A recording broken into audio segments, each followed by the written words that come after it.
Olá, sejam bem-vindos ao nosso canal Encontro com Cristo. Espero que vocês estejam bem. Eu estive uma semana maravilhosa, abençoadíssima por Deus e por isso trouxe uma mensagem que com certeza vai falar ao coração de vocês. E desde já eu quero pedir que, se vocês gostarem do vídeo, que vocês curtam, compartilhem e também me ajudem se inscrevendo no nosso canal. Envie essa mensagem para os amigos, para aquelas pessoas que vocês sabem que precisam ouvir a voz de Deus. As mensagens elas são feitas com muito carinho e não é algo que vem de mim, e sim da parte de Deus.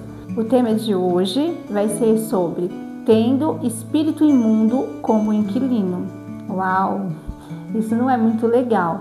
Por isso é necessário que a gente preste muita atenção e que a gente venha vigiar para que isso não venha acontecer na nossa vida. Se encontra na passagem de Mateus, no capítulo 12, no versículo 43, 44 e 45. Vai dizer assim: "E quando o espírito imundo tem saído do homem, anda por lugares áridos, buscando repouso, e não o encontra. Então diz: voltarei para minha casa, de onde saí. E voltando, acha desocupada, varrida e adornada. Então vai e leva consigo outros 7 espíritos piores do que ele, e entrando, habitam ali. E são os últimos atos desse homem piores do que os primeiros." Até aqui. No vídeo anterior a este, eu falei sobre pessoas que deixaram de frequentar as igrejas e por conta disso também deixaram de andar no caminho do Senhor. Porque uma coisa é você deixar de ir à igreja, então sair da igreja, e outra coisa é sair da presença de Deus. Eu já falei várias vezes e volto a repetir: Deus não está só dentro da igreja, Deus não está limitado a 4 paredes. Então, se por algum motivo você deixou de frequentar a igreja, isso não quer dizer que você tem que voltar às práticas pecaminosas. Porque aqui nessa passagem está dizendo que quando um espírito imundo sai da pessoa, ele fica vagando por lugares áridos. E quando ele não acha repouso, ele fala, ele pensa que vai retornar para onde ele saiu. Então ele volta para o corpo daquela pessoa. E se porventura aquela pessoa ela não estiver cheia do Espírito Santo, se aquela pessoa não estiver andando em obediência a Deus, ela vai estar vazia. É como diz aquele ditado: mente vazia, oficina do diabo. Pois bem, corpo vazio, templo vazio, porque nós somos o templo do Espírito Santo, é um lugar propício para que os espíritos imundos retornem e voltem a morar naquele mesmo corpo. Só que tem um porém, a situação se torna ainda pior, porque aquele corpo, aquele espírito, ele não volta para aquele corpo sozinho. Ele traz com ele mais 7 espíritos, que são piores do que ele. Talvez você deve estar se perguntando que isso é mentira, que é conversa fiada. Leia a palavra de Deus. Não sou eu que estou dizendo. É o próprio Senhor Jesus que estava orientando as pessoas a permanecerem firmes, a serem cheias do Espírito Santo, para que aqueles espíritos não retornassem para o corpo das pessoas. É importante que você, que uma vez teve o privilégio de ser evangelizado, de frequentar uma igreja, de fazer todo aquele processo de transformação da sua vida, de libertação, de se libertar de tudo aquilo que te impedia de ter uma vida boa com Deus, de andar na obediência. É muito importante que você permaneça firme, que você jamais volte a práticas do pecado, que você jamais dê espaço para que o diabo venha habitar no seu corpo novamente. Só quem já passou por processos de libertação, só quem de fato já teve um espírito imundo no seu próprio corpo, porque a palavra de Deus vai dizer que o nosso inimigo ele anda ao nosso derredor, rugindo como um leão, esperando um momento para poder nos atacar. Mas há casos em que os espíritos tomam sim o corpo da pessoa e o estado daquela pessoa se torna algo deplorável. Imagine se tiver um espírito na pessoa, já é ruim. E imagine vários. Aquele um que saiu, voltar e trazer com ele mais 7.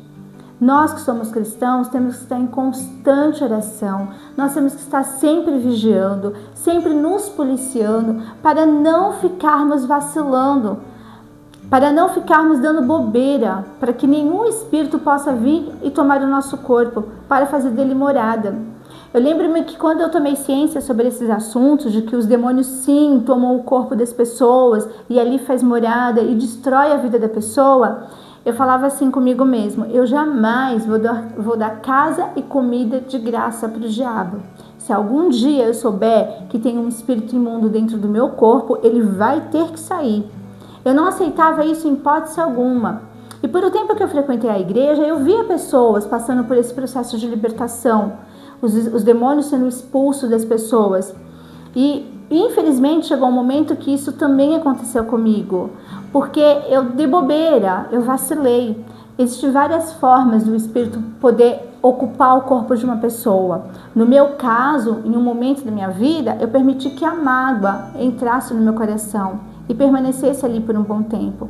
A Bíblia vai dizer que podemos ficarmos irados, mas que não devemos pecar. O que quer dizer? É natural do ser humano, às vezes, ficar chateado, ficar irado, mas isso não pode perdurar por muito tempo. Porque se isso acontecer, nós estamos dando espaço, brechas para que o diabo venha sobre a nossa vida. E foi o que aconteceu comigo. Eu deixei que sentimentos negativos fizessem morada no meu coração. E isso abriu uma porta para que o diabo viesse e habitasse no meu corpo. Mas quando eu fiquei certa de que isso estava acontecendo, por isso a minha vida estava toda ruim, toda enrolada, eu decidi lutar e pedir socorro para Deus, ser humilde, pedir perdão para Deus pelos erros que eu tinha cometido, pedir ajuda para Deus para que me ajudasse a limpar o meu coração de todo aquele sentimento negativo. Às vezes você é uma pessoa que não consegue perdoar alguém que te feriu. A Bíblia vai dizer que devemos perdoar 70 vezes 7. Quer dizer, devemos perdoar sempre, porque o perdão nos beneficia. Então, eu consegui, com a ajuda de Deus, me libertar. Mas sim, passei por um processo de libertação, aonde eu chegava na igreja e manifestava com esses espíritos, ou até mesmo em casa isso aconteceu algumas vezes. Não foi um processo fácil e nem agradável, mas necessário. Já se passaram 20 anos desse ocorrido e graças a Deus eu estou muito bem. Então, o que eu estou dizendo para você é que não desista. Se por algum motivo, em algum momento da sua vida, você ficou cheio de mágoa, você ficou entristecido, ou você cometeu pecados que te afastaram do Espírito Santo e deram brechas para que o diabo viesse habitar no seu corpo, saiba que existe um Deus que quer te libertar. Saiba que existe um Deus que está sempre pronto para transformar a sua vida. Então, que vocês reflitam nessa passagem em Mateus capítulo 12, no versículo 43 em diante. Não deem casa de graça para o diabo. Não façam isso. Não permita que ele more no seu corpo. Quem tem que habitar no nosso corpo é o Espírito Santo, porque esse sim nos traz vida, alegria, esperança. Então, que cada um de você que estiver ouvindo essa mensagem, olhe para dentro de si. Não espere que ninguém venha te apontar o dedo, que ninguém venha te julgar. Olhe para dentro de você e veja se você realmente está bem com Deus. Porque nós, cristãos, precisamos permanecer firmes e fortes na presença do Senhor. Porque a vinda dele vai ser igualmente quando um ladrão assalta a sua casa. Ele não avisa, ele chega, te pega de surpresa. Jesus vai vir assim, de surpresa. Em um piscar de olhos ele vai chegar. Então nós temos que estar preparados para ir com ele. Ou, se isso não acontecer, mas que nós viermos a morrer, que venhamos morrer salvos, tendo a certeza de que o nosso espírito vai direto ao encontro do Senhor, que a nossa alma vai estar no refrigério eterno nos braços de Cristo. É essa a minha missão aqui, dizer para que todos os cristãos e para aqueles que ainda não são cristãos, mas que vão ter sim o privilégio de conhecer a Cristo, que venham se esforçar para conquistar a salvação, porque a nossa vida aqui é passageira, mas o que está por vir é eterno. E assim como eu quero estar na eternidade com Cristo, eu espero que todos vocês também alcancem isso. Essa é a mensagem dessa semana. Que Deus abençoe a todos, que a sua semana seja abençoadíssima e que Deus fortaleça a cada um de vocês. Um beijo no coração, fiquem todos com Deus.